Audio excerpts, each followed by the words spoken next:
Hey everybody, today we're going to talk about how negative reviews can actually help your business, the benefits of negative reviews, and when you get a negative review, how should you respond to it, and lastly, how to get more positive reviews. If that sounds like something you'd like to learn, then stick around.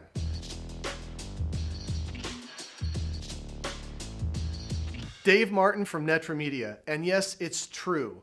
A bad review, a negative review, could be a good thing for your business, but really it's how you react and how you respond to it. Now, many business owners, they like to ignore bad reviews. They look at their reviews on Yelp or Google saying, well, if it's bad, those people aren't my real customers anyway. My real customers, the one that have kept me in business for years, they'd all give me great reviews. That might be true, but the problem is all of your potential clients seeing those bad reviews are choosing not to call your company, and you're losing hundreds, if not thousands of dollars every month because of bad reviews.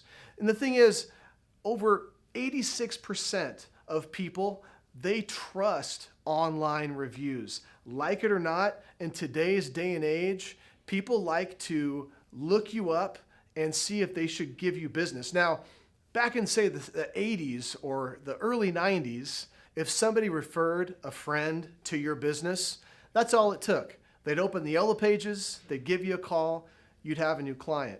But today, if somebody refers their friend or family to your business, that's not good enough anymore. They're going to look you up on Google or look you up on Yelp. And if they decide not to give you business, you're not going to know they made that decision. They're not going to call you up all of a sudden and say, hey, you know what? Somebody referred me to you, but your review on Yelp was so poor, I decided to go to your competitor. You're just none the wiser that you actually just lost a client. And actually, over 86% of people, it's been proven in various studies, they are swayed by both negative and positive reviews. And so looking at the reviews you have and taking them seriously is the very first place to start.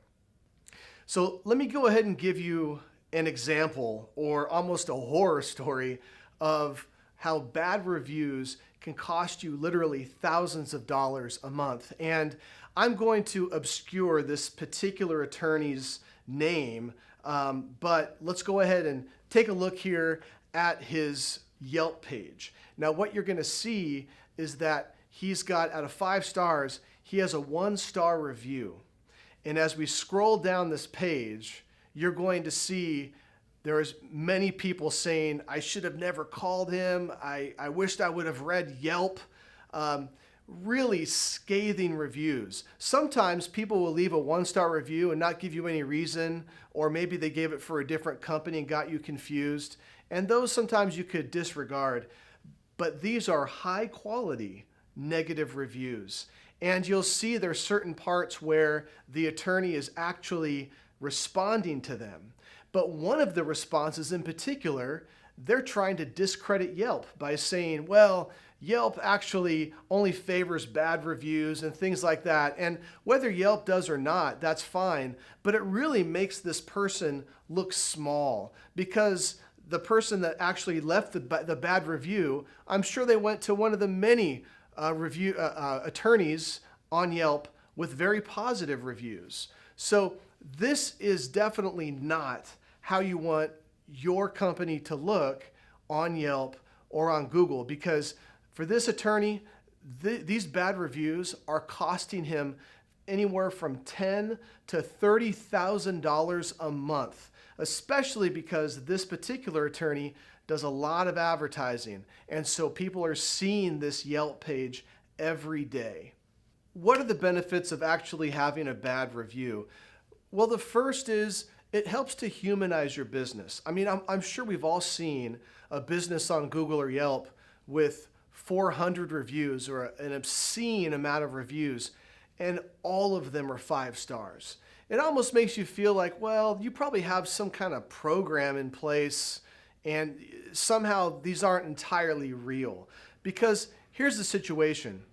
If your company deals with the general public, you're going to deal with a jerk here or there. Your business could do a great job for them, but it's just never good enough. And that person is going to leave a review. So the first benefit of having a negative review is it allows you to showcase your customer service, because you can respond back to that review and say, so sorry for this, and really get in there and figure out what the issue was and encourage them to get back to you. And the other benefit of having a negative review is that it shows your business has a pulse. So often you'll see businesses with a lot of both good and bad reviews, but especially for the bad ones, they never reach out and they try to figure out and try and come up with a solution for the problem. And believe it or not, a lot of consumers that read reviews, they also take that into consideration. So let's go ahead and cover the 7 tips on how to respond to a negative review. Now, the first one is you do not want to use a canned response or the same response for every single negative review. Because if somebody is reading all your negative reviews, let's say if you have a handful of them, and they see the exact same response, it makes you come across as being very inauthentic. The next one is you do not want to be defensive. As I referenced with that attorney, how they started to try and discredit Yelp for these bad reviews, that's not a good road to go down, and you're never going to win business that way. So you never want to be defensive when you're responding to a bad online review. The third tip is to make sure to address the customer's actual issue. We already talked about you don't want to use the same canned or templated response because, of course, it makes you feel inauthentic. But you also don't want to be so general that you're tap dancing around the actual issue, the reason why your customer's leaving a bad review. Because that also makes you seem inauthentic, even though you took the time to write something specific for that person. It's best to address that issue and being proactive and solution-oriented with it. The fourth thing to keep in mind is that you want to make sure to respond within 7 days.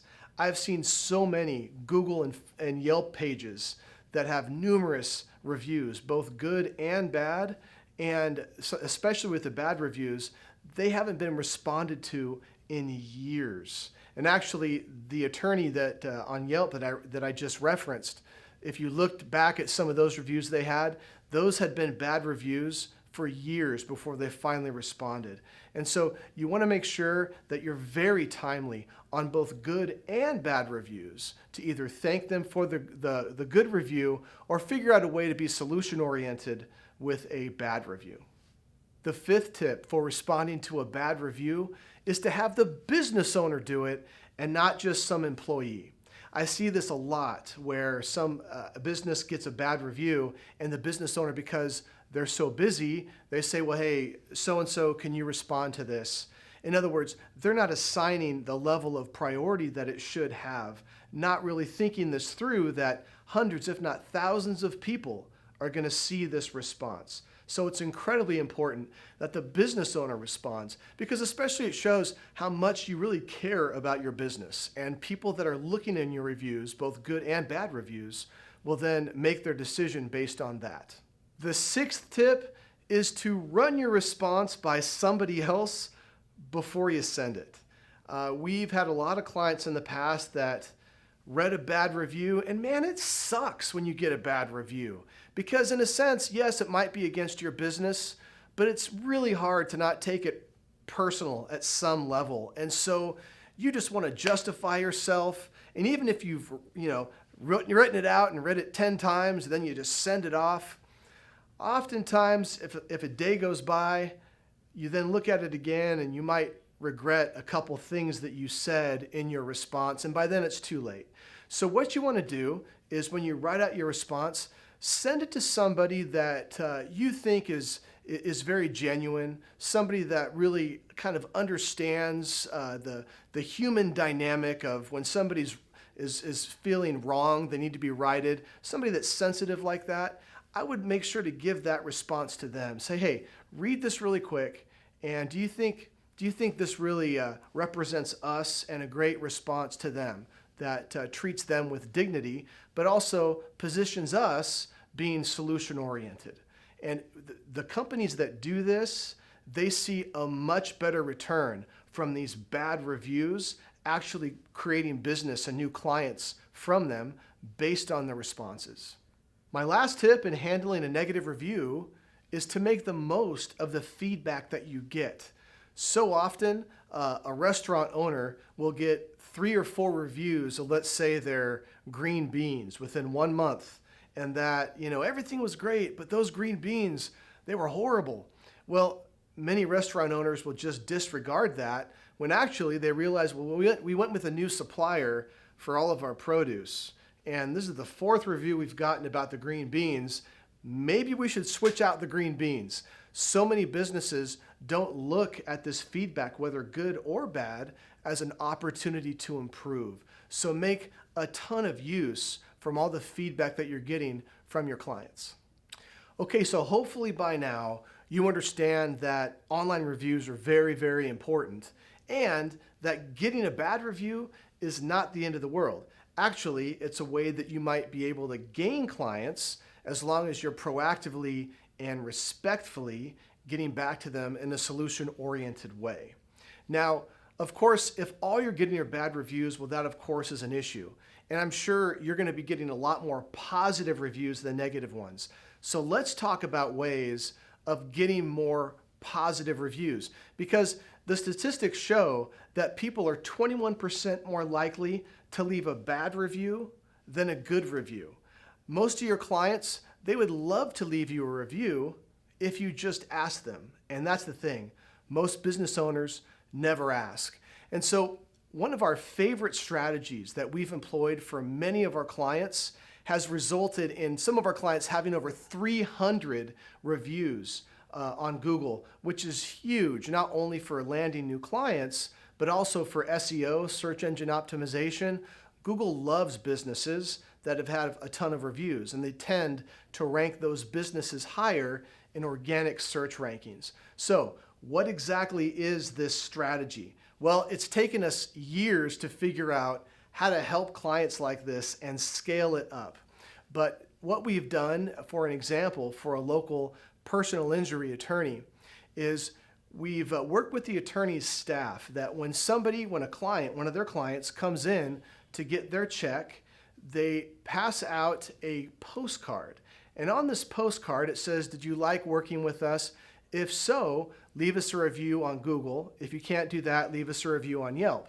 And we also created a second postcard. And this said, "If you liked our service, please leave us a review on Yelp. But if you haven't left at least 5 Yelp reviews, leave us a review on Facebook." Now, the benefit of that is there are 2 separate postcards, one encouraging that Google review, the other encouraging the Yelp review. And the person usually takes it from them and says, "Oh, yes, of course, I'm going to go ahead and leave you a review right when I get home." Well, what happens? Probably 99% of the time, they didn't leave a review. So what our clients do is within 3 to 4 days, they call that client up and they say, "Hey, how's it going, so-and-so? It's Dave." And they say, "Hey, wow, Dave, what are you calling for? What's going on?" "Oh, just want to see how things are going. That was a big case. It's finally over with. How are you feeling? How are you doing?" "Oh, what? I'm doing good." "Okay, great. Hey, by the way, I know we gave you that postcard for the Google review. Have you by chance had a time to fill that out yet?" "Oh, no, I'm so sorry, man. I meant to. I've just got so busy." "Okay, no problem. I can go ahead and walk you through how to do it right now." That is how many of our clients have gotten hundreds of reviews on both Google and Facebook. And when you think about it from Google's perspective, you're doing the hard work for them.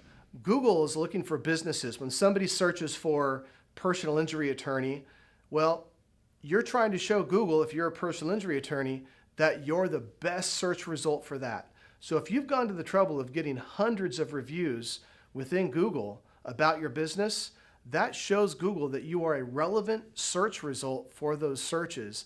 And that's how you get more clicks. On top of that, you're talking about hundreds of of online reviews. And what's so important about this is it's digital word of mouth.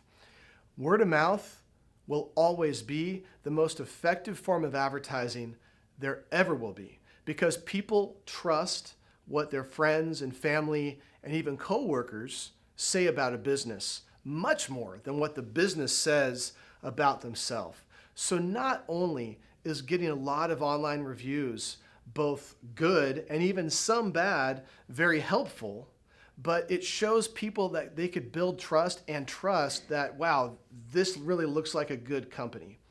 And a nice side note is that Google loves when you've got hundreds of reviews, because you're showing Google that you're a relevant search result for whatever service or product that you're selling. So you actually will climb up Google ranks by having more positive reviews.